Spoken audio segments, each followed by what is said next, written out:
Donc le Consumer Electronics Show 2026 deuxième jour a misé entièrement sur l'intelligence artificielle physique. Robots humanoïdes, intelligence artificielle industrielle, engins de chantier et robots autonomes pour aéroports. Et une voiture autonome niveau 4 dotée d'un superordinateur embarqué capable de plus de 8000 milliards d'opérations par seconde.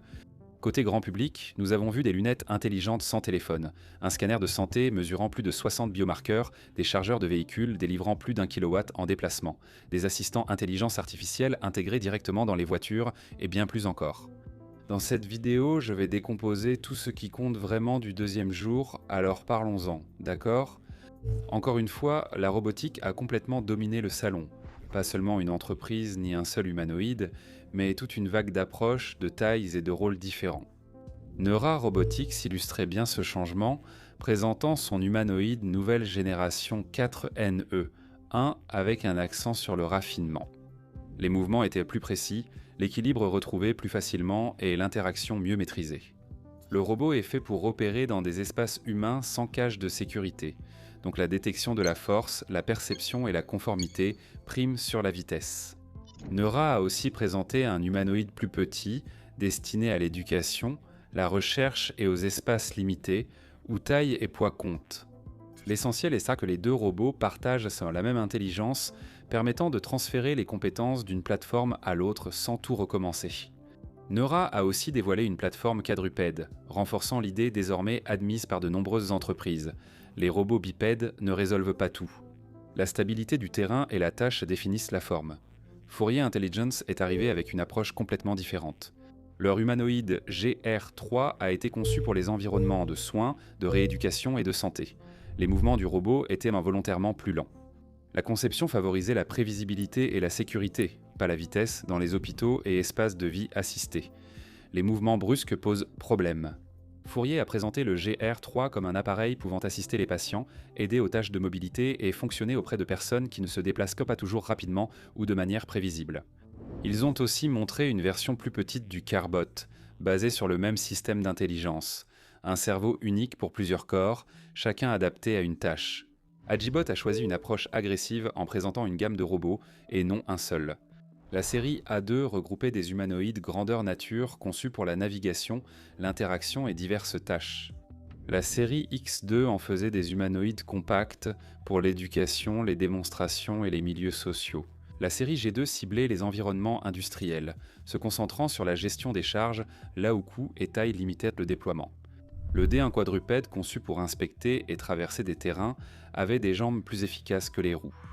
Agibot a aussi présenté OmniMain, un système de manipulation précis pour la motricité fine. L'essentiel ici était sa maturité.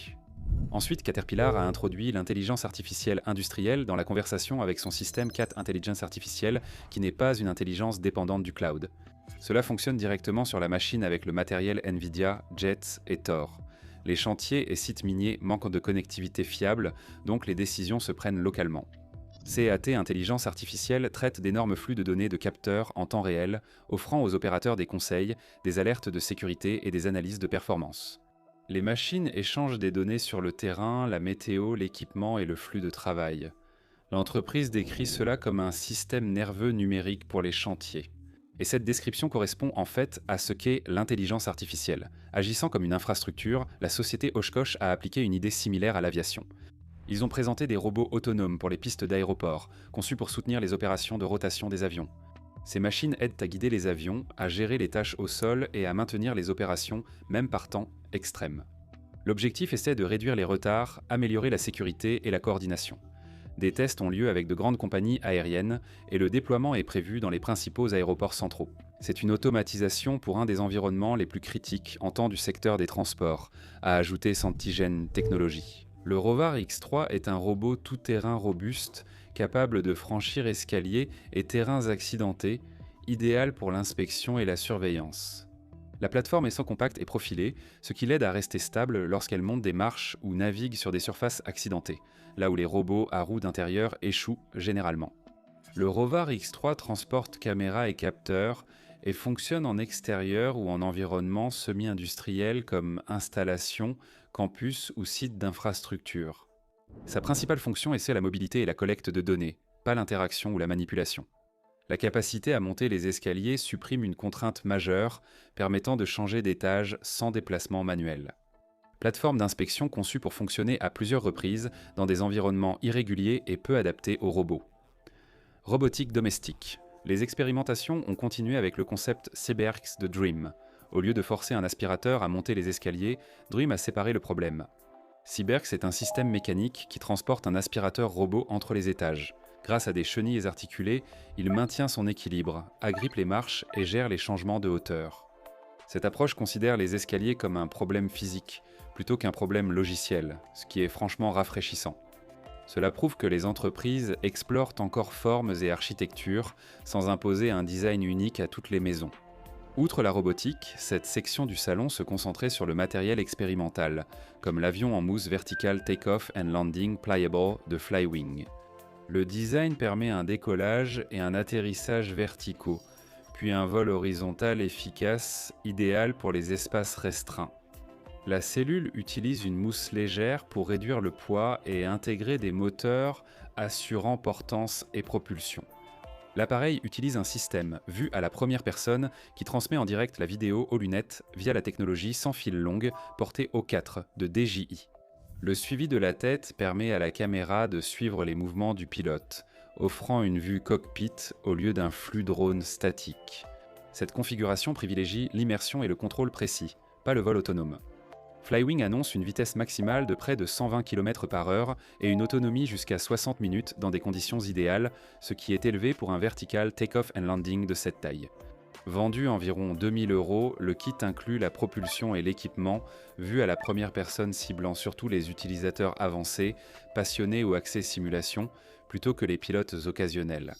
D'un point de vue technique, le produit se situe entre les quadricoptères traditionnels et les avions vus à la première personne à voilure fixe, combinant la flexibilité verticale des premiers avec l'autonomie et la vitesse des seconds. Très bien, puis Regno a présenté les lunettes intelligentes X3 Pro qui fonctionnent sans téléphone. Ces lunettes autonomes intègrent traitement et connectivité, permettant notification, navigation, rappel et assistant directement sur l'appareil. Cela modifie leur utilisation, car il n'est plus nécessaire de toujours les jumeler, déverrouiller ou utiliser un téléphone pour qu'elles soient utiles. D'un point de vue matériel, le X3 Pro est conçu autour d'une monture légère avec des caméras, des microphones et des haut-parleurs intégrés. Par ailleurs, un affichage compact privilégiant des informations minimales et lisibles, Regno ne vise pas à remplacer l'écran d'un ordinateur portable ni à créer des scènes de réalité augmentée complètes. L'affichage est conçu pour de courtes séquences d'informations, comme des notifications, des alertes, des traductions ou des réponses d'assistants, présentées de manière à ne pas obstruer la vision ni exiger une attention constante. Le traitement embarqué exécute localement des tâches d'intelligence artificielle simples, tandis que la connectivité gère les requêtes cloud si besoin. Cet équilibre optimise latence et autonomie de la batterie. Le X3 Pro préfère l'interaction assistant et la conscience contextuelle à des visuels lourds, faisant des lunettes une interface légère plutôt qu'une plateforme visuelle. Techniquement, il s'agit davantage d'un terminal d'intelligence artificielle portable que d'un casque de réalité augmentée, ce qui explique pourquoi il s'intègre mieux à un usage quotidien. Les gadgets grand public privilégient désormais les usages pratiques aux démonstrations de niche. Clix a ainsi présenté son téléphone communicateur doté d'un clavier physique. Ceci vise clairement les personnes qui accordent de l'importance à la saisie. Précision, retour tactile et contrôle. Le stockage extensible et les boutons matériels renforcent cette orientation. Il veut être pratique, pas tendance. BirdBuddy lance le BirdBuddy. 2 mini, une mangeoire à oiseaux compacte et intelligente avec détection d'oiseaux par intelligence artificielle. Il combine reconnaissance visuelle et analyse audio pour identifier les espèces. Les utilisateurs reçoivent notifications, extraits vidéo et journaux d'activité. Le format compact et le prix réduit rendent ce produit accessible à plus de personnes, illustrant comment l'intelligence artificielle améliore les loisirs sans devenir une surcharge technologique. Luna a présenté le Luna Band, qui supprime complètement l'écran. Pas d'affichage, pas de notification, rien qui attire constamment l'attention. Il suit les données de santé, propose un accompagnement vocal et via application, sans abonnement. Il est conçu pour ceux qui veulent un suivi sans distraction, s'inscrivant dans la tendance de réduire la dépendance aux écrans. La sécurité s'est nettement accrue grâce à la lampe de poche intégrée. Cet appareil combine système de positionnement global, long-term évolution, enregistrement vidéo et réponse d'urgence dans un outil portable. En cas de problème, il active des protocoles d'urgence et diffuse de la vidéo en direct. Présenté comme un compagnon de sécurité, il se distingue d'un simple gadget. Les appareils audio portables ont évolué avec les écouteurs OpenFit Pro de Schock. Ce sont des écouteurs à oreilles ouvertes conçus pour permettre aux utilisateurs de rester conscients de leur environnement tout en offrant une meilleure qualité sonore et une gestion du bruit améliorée. Conçu pour le mouvement, l'extérieur et un port prolongé sans isolement, le Charge 2 de Bluetooth associe puissance et mobilité. Ce système de charge embarqué est dédié aux stations d'alimentation portables à haute capacité. La puissance maximale atteint 1200 watts fournis par le système électrique du véhicule.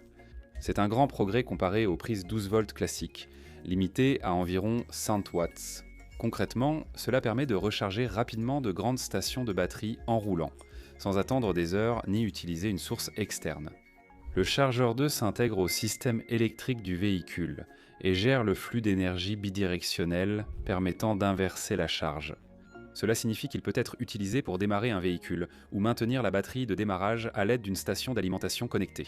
Cela le rend utile pour les aménagements de vannes, les véhicules de travail mobile, les voyages hors réseau et les installations d'urgence où la fiabilité de l'alimentation est essentielle. Plus qu'un accessoire, il sert de module de gestion d'énergie pour les véhicules utilisant beaucoup le stockage d'énergie portable. Clever K9 a lancé une cage pour chiens connectés, assurant sécurité et gestion des animaux.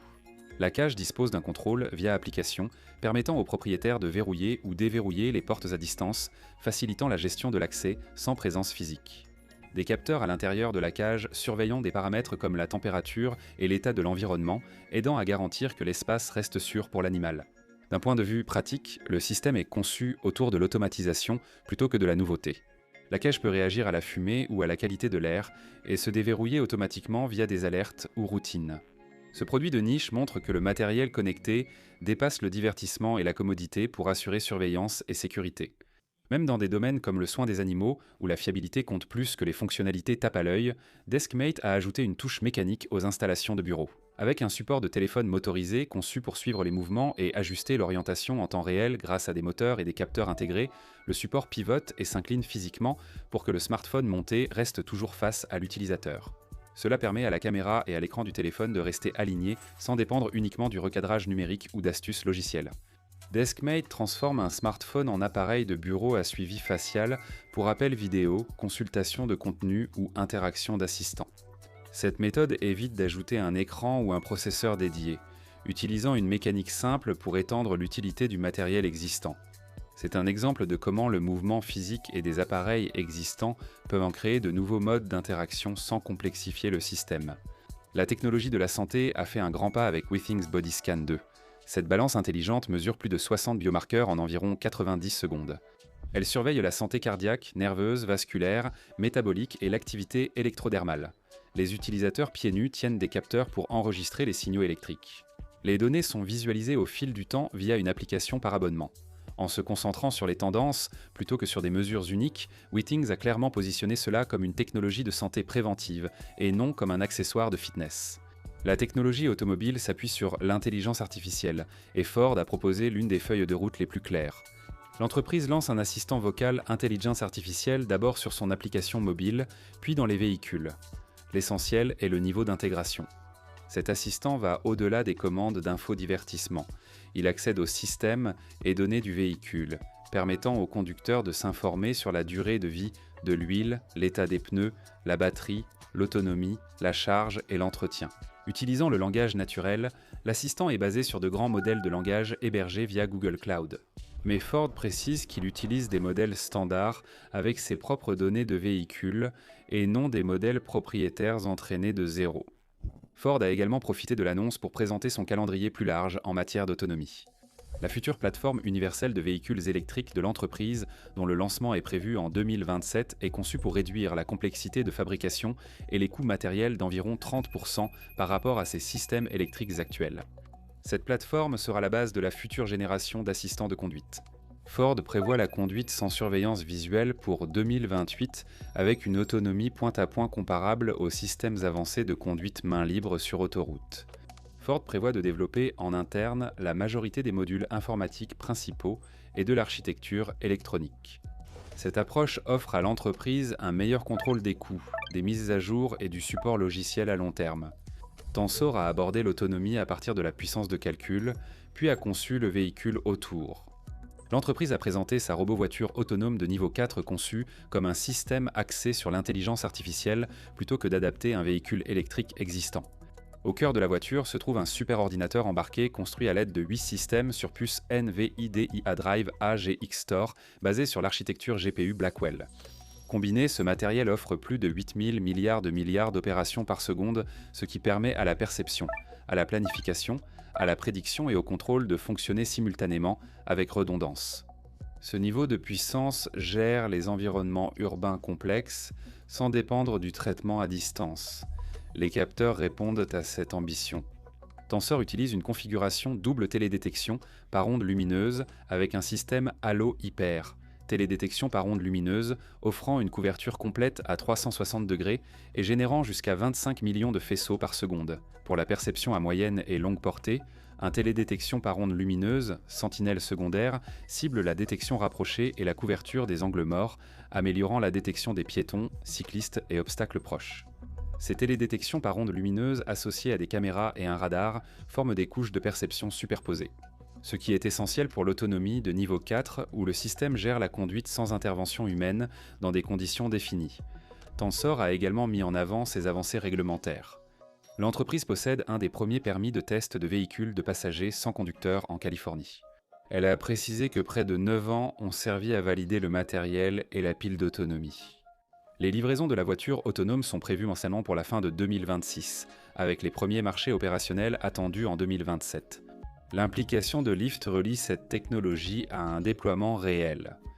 Les véhicules de Tensor sont conçus dès le départ pour intégrer les services de voitures de transport avec chauffeur et non comme ajout après coup. Les systèmes de routage, gestion de flotte et interaction passager sont conçus pour s'intégrer directement à la plateforme Lyft. L'objectif est de déployer les véhicules autonomes avec des clients payants, où disponibilité, sécurité, performance et efficacité opérationnelle sont aussi importantes que la technique. Le matériel PC a complété l'écosystème. Dell a renouvelé sa gamme haut de gamme avec les XPS 14 et XPS 16 pour 2026 équipés de processeurs Intel Core Ultra, d'écrans diodes électroluminescentes organiques et de design en aluminium raffiné. Samsung s'est imposé sur le marché des PC portables Windows haut de gamme avec la gamme Galaxy Book 6 axée sur l'intelligence artificielle et la performance. Hewlett-Packard a surpris avec l'EliteBoard J1A, un PC intégré dans un clavier, modernisant une ancienne idée pour les professionnels. L'ensemble est complété par la technologie audio et lifestyle. Audio-Technica a lancé la platine ATLP Sept X, modernisant sa gamme analogique avec des composants et une connectivité améliorée. Victrola a lancé la Soundstage, une base audio tout en un à placer sous une platine vinyle pour simplifier l'installation sans perdre en qualité sonore. Voilà où nous en sommes. D'autres nouveautés arrivent et je vais les couvrir prochainement. Merci d'avoir regardé et à la prochaine.